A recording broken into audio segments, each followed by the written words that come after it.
Well, earlier I spoke to the President General of Ohaneze Worldwide, Chief Emmanuel Iwayanwu. I began by asking him his reactions to the killings of soldiers in Abia State. I am terribly worried about what is happening in the southeast today, in Igboland today. I was many years ago a young man, and as a young man, I identified myself very well with all the hopes, all the aspirations of our people. I know that our people started in Igboland from a very humble beginning. For example, in 1914, when Fred Lugard migrated Nigeria, Igbos didn't have even any secondary school. But by 1960, when we had independence, Igbos have attained exalted height in education.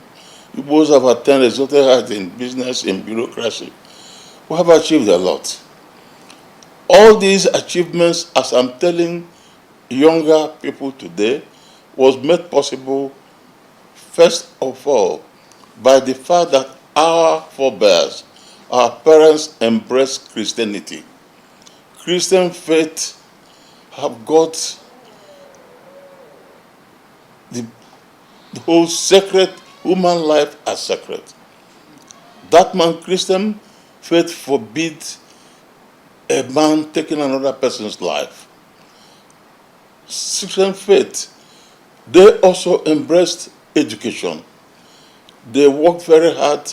All the communities, in fact, the education in those days was a partnership between the government and the various communities and the various missionary bodies. Our forebears had worked very hard to build a very formidable Igbo who are respected in Nigeria. But unfortunately, what I'm seeing today is incredible. Yes, I'm aware that some Igbo young people, like young people in other tribes in Nigeria, feel they are not quite satisfied with how things are going. I think Nnamdi Kanu is part of people who have felt unsatisfied. But that doesn't entail going to kill or going to set up an army or plan to kill anybody. We live in a country, Nigeria, and there is a constitution in Nigeria. And anything anybody wants to get from any civilized society must be done through a constitutional process. Now, mark you, this is not the first time people have talked about secession. And in my own opinion, part of the problem Nigeria have today, and which I think Tinubu must do everything to sort out, is this restructuring of this country.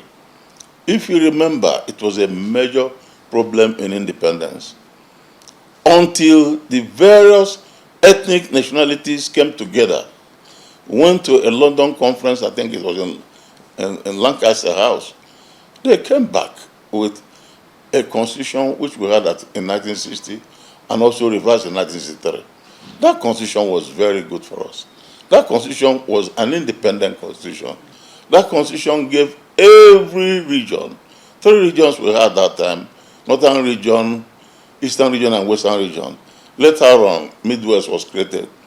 Everyone had the authority, had the power to develop at its own pace. What messed up everything was actually the Civil War that messed up everything. Right. So the truth about it is that this constitution requires to be amended. And because of this constitution has not been amended, that's why these people are all making demands. I am not happy with the situation where somebody killed a fellow human being, saying that he's trying to fight for a group because whether you call it pork or anything, it doesn't mean anything. So what happened? The first place, a soldier, a policeman who has brought up his life for our people must be respected. It's the height of criminality for any Nigerian to insult, to assault, or even kill a policeman or a soldier who has been brought up to defend us. Even if you are stronger than the policeman and you commit offense, he wants to arrest you, you surrender.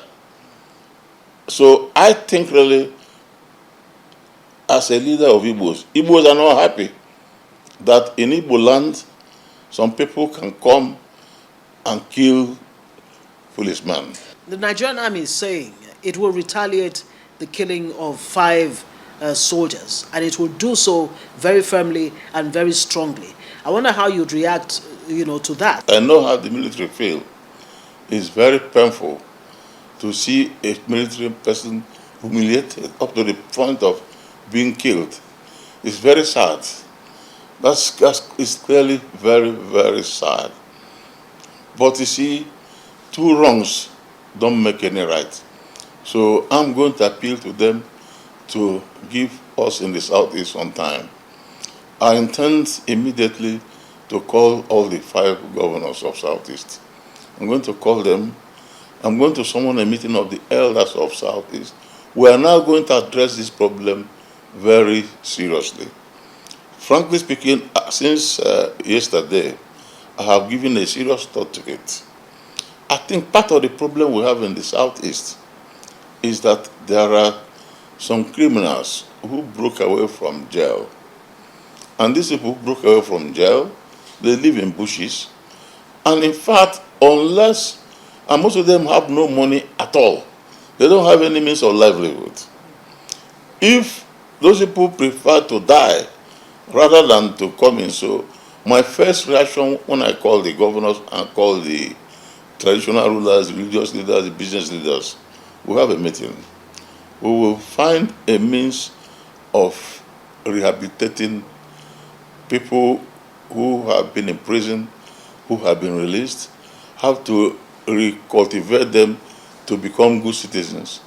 Now, Chief Iwayan, many have said that maybe the Southeast leaders, including Ohaneze, the Southeast governors, have allowed this IPOB situation to fester. And now it's become some kind of Frankenstein. It's become a monster that nobody seems to be able to tame. You say you're going to have a meeting with Southeast leaders. What would be the strategy, without giving away too much, in terms of what you will do to put an end, to the activities of IPOB and ESN, and as a matter of fact, banditry, unknown gunmen in the Southeast? We are definitely going to make sure we solve it. Because, you see, we can't leave a situation. Okay, take for example yesterday, apart from the killing of policemen, some civilians were killed. I hear up to 6 civilians were killed in stray bullets. So it's not just that soldiers were killed, innocent civilians were killed. So it's a very serious matter. And so it's not a thing that we should joke about, really. Human life is being lost. And the worst part of it is that people got up to say that people should not take exam. Yesterday, some children were supposed to take exam. I heard WAEC had an exam. These people say WAEC should postpone the exam. I can't understand. WAEC is not controlled entirely by Nigeria. So they say WAEC should control it. It looks very strange. Thursday, when I heard the story in the morning about the massacre of soldiers in Igboland, I was very sad. And I was further told that the law enforcement agencies are fingering IPOB. I decided to go to see Nnamdi Kanu right in the DSPP facility where he is. I saw him, and I was very happy to see him. He denied knowledge of everything they're doing, and he reminded me that he has already made statements some time ago renouncing them when they made the announcement that people should not go to work at all. That he has sit at home. He had made a statement condemning it. And in fact, I spent 3 hours with him. We asked for solution. And in fact, he made a promise to me. He says that the moment he is released, that he will be able to mobilize people around to stop all these things they are doing. And in fact, those of us who are working for the release of Nnamdi Kanu, we are doing it because we believe that once he is released, then we'll be able to know those who are criminals and those who are actually looking for Biafra. Those who are looking for Biafra, let's go through the constitutional process. I have made up my mind to intensify my efforts to have him released, because I believe if Nnamdi Kanu is released, it is going to bring end to all this type of problem.